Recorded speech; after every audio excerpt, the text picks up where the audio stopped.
years. 20 years. How are we celebrating? So many things this year. I mean, World that tour. have happened. Star on the Walk of Fame. Star on the Walk of Fame. Star on the Walk of Fame. Brand new album. World tour. World tour. A documentary. movie. We were in a movie with Seth Rogen. This is the end. This is the Seth end. Rogen. Filming a documentary. Film a Yeah, documentary. documentary film Our own label now. on our own label. We have a lot to celebrate. Yeah, It's been a great year so It's good. And 20 years of friendship. far. Not really. Well, Kinda, so sorta. you No, know. no. Yeah, the Star on the Walk of Fame is just one of those moments that make you kind of take pause and look back and reflect over all that we've done in the last 20 years. It's a huge honor to kind of be immortalized in stone on Hollywood Boulevard with hundreds, thousands of other iconic movie stars, figures, actors, musicians, and we all got a little emotional during the ceremony.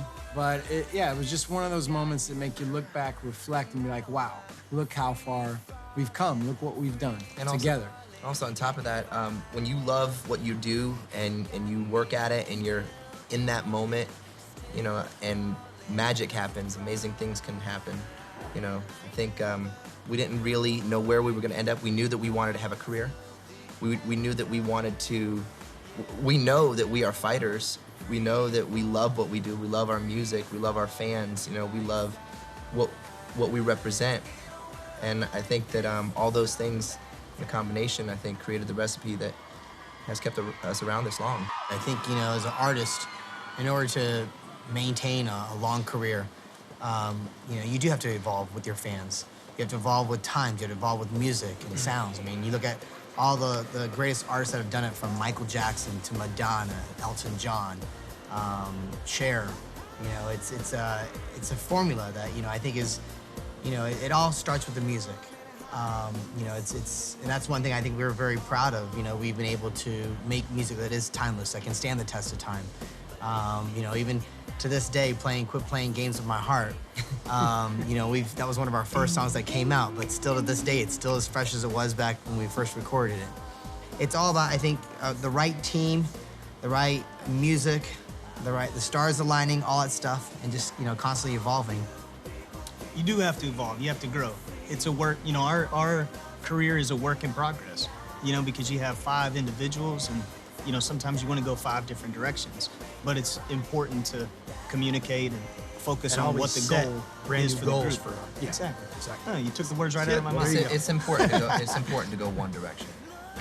When we first broke, when our songs started getting played on the radio and things were happening for us and we were going on tours and we were getting a lot of media attention, and we would be asked all the time, well, are you worried about, you know, the fact that your fans are teens, and are you worried that they will outgrow you, and are you worried about, you know, how long do you think this can last? And we would always say we would love to have a career, we would love to have longevity, and that having that intention, I think, has helped us manifest the 20 years. And I've seen some interviews with The Wanted and One Direction, and they're asked the same exact thing. And so I think it all starts with your intention, and number one, the music.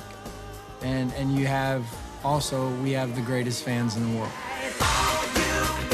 Those boys are kind of like your first love. It seems like it's the childhood crush that just never goes away. It's like you grow up, but once you know they're coming into town, it's like, oh my God. I would say AJ's got best voice. Brian's got the most soulful voice. Kevin definitely for the sexy talk. Howie's got moves. He's got his Latino hip swaying moves. Can we have a hip thrust category? Because I'd put Nick Carter in there. And I always thought that I was going to marry Nick Carter. I know it's really sad, but I always thought, no, I will marry him. I will marry him. I wouldn't mind having a Backstreet Boy as a boyfriend, but I guess that ship has sailed.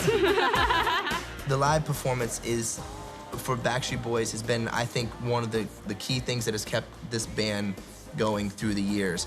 Because when radio wasn't playing us, when certain television shows weren't playing us, we were still able to go out there, put tickets on sale, and then our core fan base that was calling those radio stations or calling those TV programs to, can you please play them again?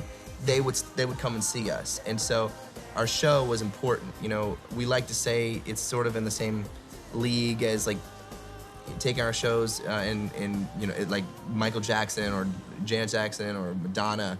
It has to be something. We have to outdo ourselves every time we go on stage and put on a great show. So many new things that we're adding to the show. One in particular is that we're actually playing instruments now.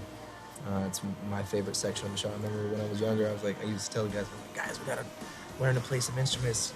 Let's do it. And it was Well, you and I had Kevin had incorporated that into our We live did. shows before. You on the Incomplete. drums, you on the guitar, But I always me had on this the vision. keyboard. I always had this vision of No, seeing but the now entire all of us band doing an acoustic set. you know, together. because I've been fans. Everyone's fans of bands, but I love rock bands, and you know, I always wanted to do it. And so now it's kind of coming to fruition, and you know, we're actually on stage performing 4 songs in a segment, and it's just us, acoustic, and that's in this rawest form. It's one of the most dangerous forms to put out there live.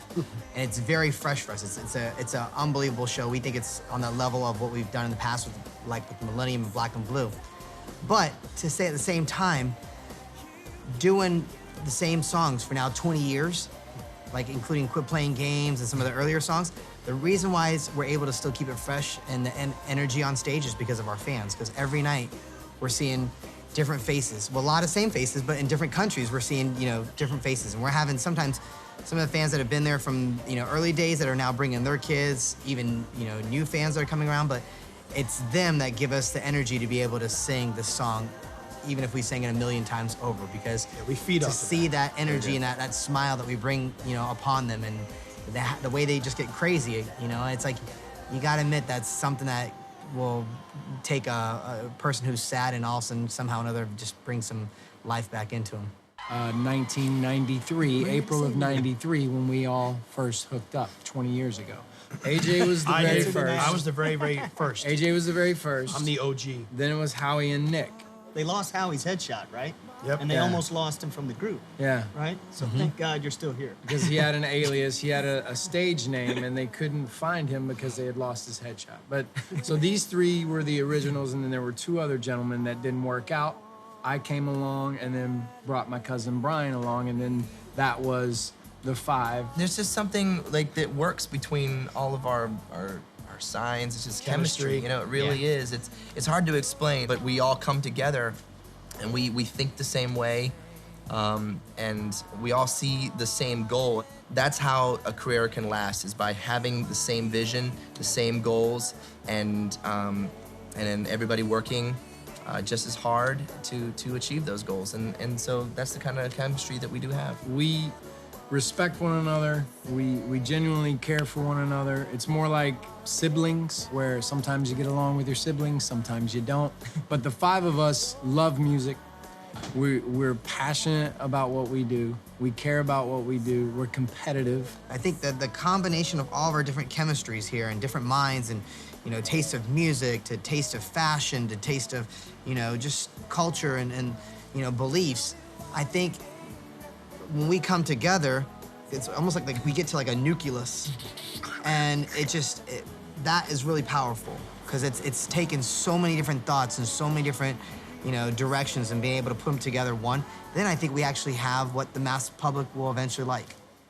You know, you talk about Madonna, you talk about all these other artists who actually, they evolve and they reinvent themselves. You know, we have reinvented ourselves to a certain degree, but have also stayed true to what people love about us as far as our music goes. You know, we know that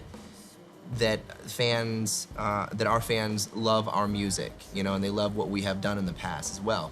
So it's really kind of a fine line that we have to sort of ride, you know, and find ways to satisfy ourselves in the music process, as well as satisfy our fans. I think that our vocals, we've become a lot better singers. Every single one of us. Our harmonies, I think, are richer.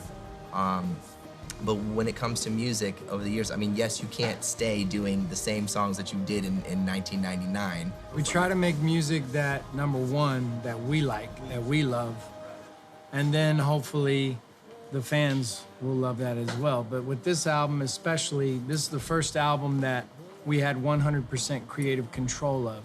With this record, when we started it, we wanted to make music that we were personally connected to, subject matter that we were personally connected to. We wrote 85, 90% of this record with the producers that we worked with. So that's a step forward for us as well. The creative control to have the freedom to make the album that we want to make for the first time in our career. So that was exciting.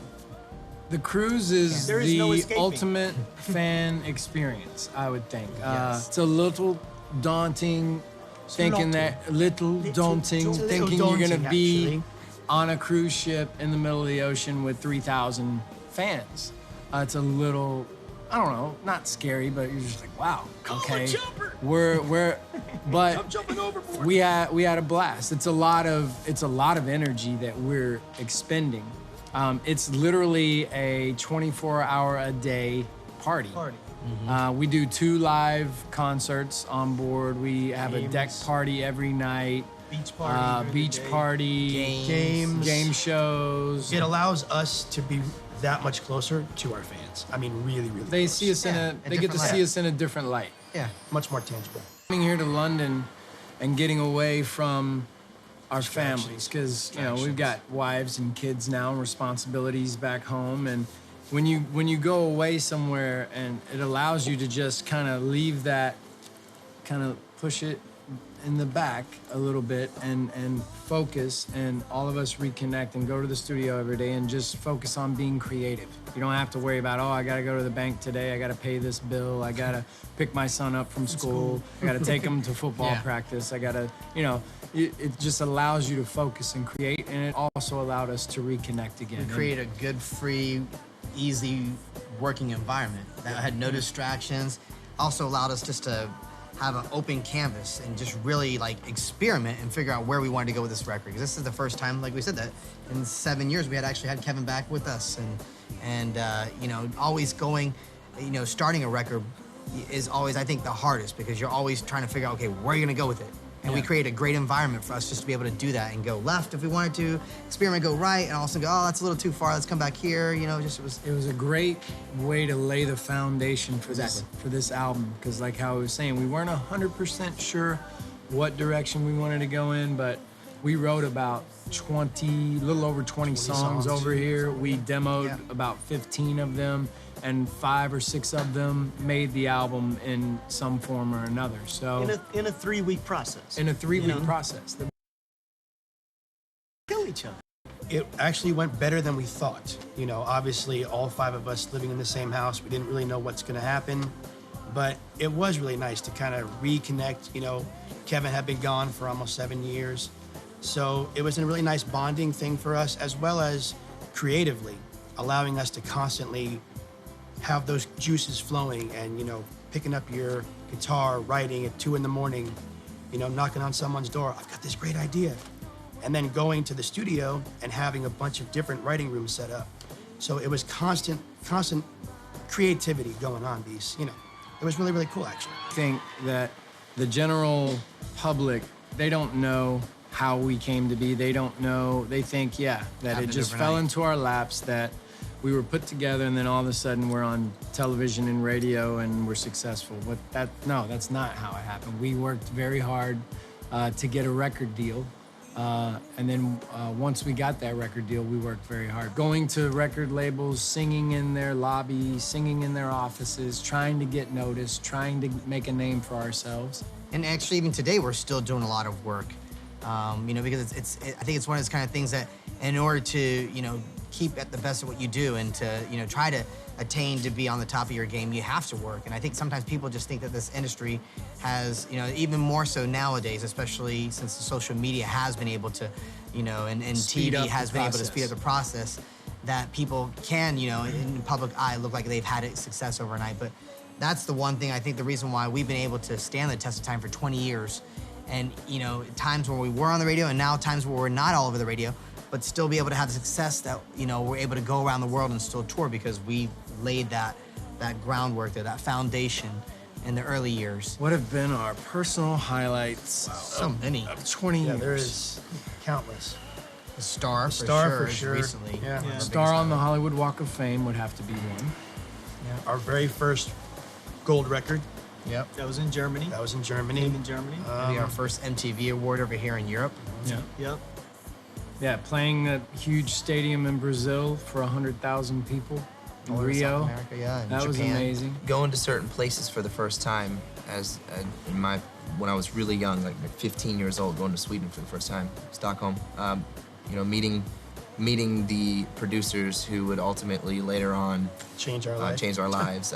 Dennis Pop and Max Martin. Those moments were really special to me. Flying around the world in 100 hours. Yeah. That was pretty big. That was really cool. That was really cool. There have been a lot of amazing experiences. We've had a lot of memories, but you know, we also want to pull from that and not linger on it and move forward to the next one. We'd like to do a Christmas album. We've never done that. We've done Christmas songs, like 2 Christmas songs we recorded, but we haven't done a full Christmas album. We'd love to do that. We love Christmas music.